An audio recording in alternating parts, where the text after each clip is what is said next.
আমরা ব্যক্তির বিচারের থেকে অপরাধের বিচারের উপর বেশি গুরুত্ব দিচ্ছি। আমাকে বিভিন্ন সময় সাংবাদিকরা প্রশ্ন করেছেন শেখ হাসিনার বিচারের কত দূর। আমি বলেছি শেখ হাসিনা এখানে গৌণ। আমরা বিচার করছি অপরাধের। আমরা ব্যক্তির বিচারের থেকে অপরাধের বিচারের উপর বেশি গুরুত্ব দিচ্ছি। অপরাধটা কি? অপরাধটা জুলাই মাসের ৩৬ দিনে যাকে ভালোবেসে মানুষ নাম দিয়েছে জুলাই বিপ্লব, ৩৬ দিনে ১,৫০০ মানুষকে, নাগরিককে আপনি গুলি করে হত্যা করলেন। সেটাকে স্বাভাবিক হত্যাকাণ্ড না মানবতা বিরোধী অপরাধ, সেইটা আমরা চিহ্নিত করেছি। অপরাধটা হলো ৩৬ দিনে ৩০,০০০ মানুষকে পঙ্গু করলেন। কি কারণে? একটি ফ্যাসিস্ট সরকারি ব্যবস্থাকে দীর্ঘমেয়াদী করার জন্য। আমরা সেই অপরাধের বিচারের প্রক্রিয়ায় হাঁটছি।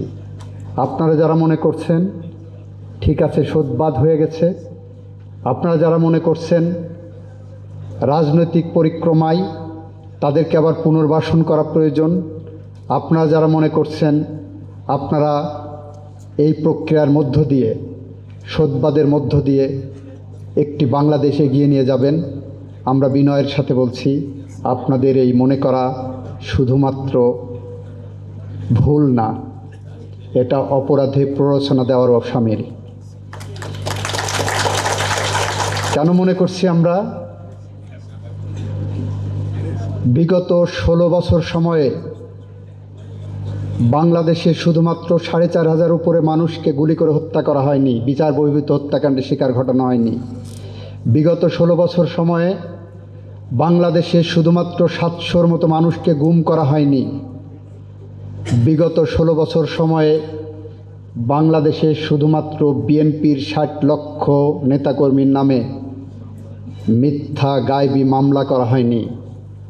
এই সব কিছুর পিছনে যে মুখ্য উদ্দেশ্য ছিল সেটা হলো বাংলাদেশের গণতন্ত্রকে নির্বাসনে পাঠানো। বাংলাদেশের সংবিধান থাকবে কিন্তু সাংবিধানিক শাসন থাকবে না, আইন থাকবে আইনের শাসন থাকবে না, গুলি করে মারবেন বিচার চাইতে পারবে না, এরকম একটি অবস্থা থেকে বাংলাদেশের মানুষকে বের করার জন্য বাংলাদেশের জনগণ রাজপথে নেমে জুলাই বিপ্লব সংগঠিত করেছিল ছাত্রদের নেতৃত্বে। বাংলাদেশের মানুষ আজ তাদের কাছে ঋণী।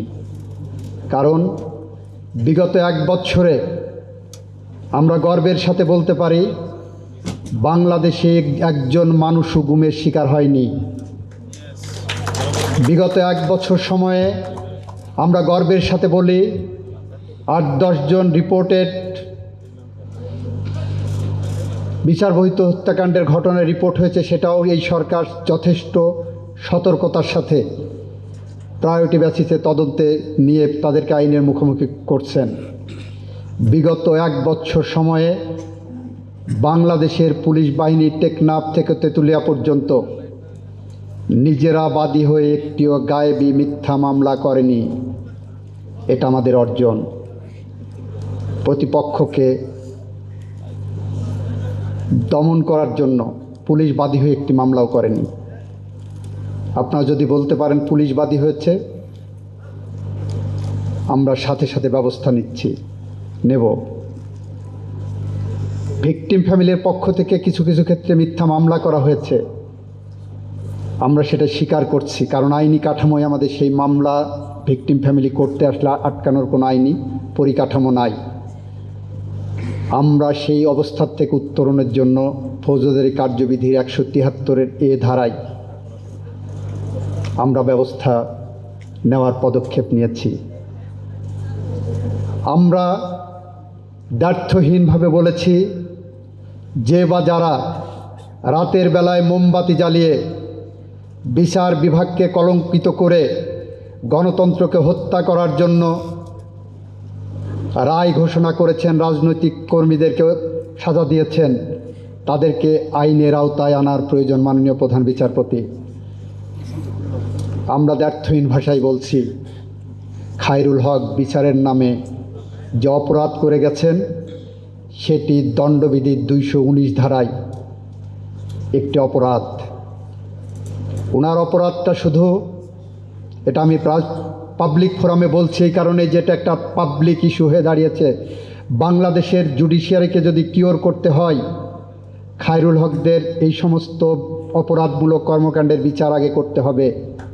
নিজের ঘর যদি আমরা সামাল নিতে না পারি, তাহলে বাইরের লোকের নিয়ে সে বিচার আমরা করতে পারবো না।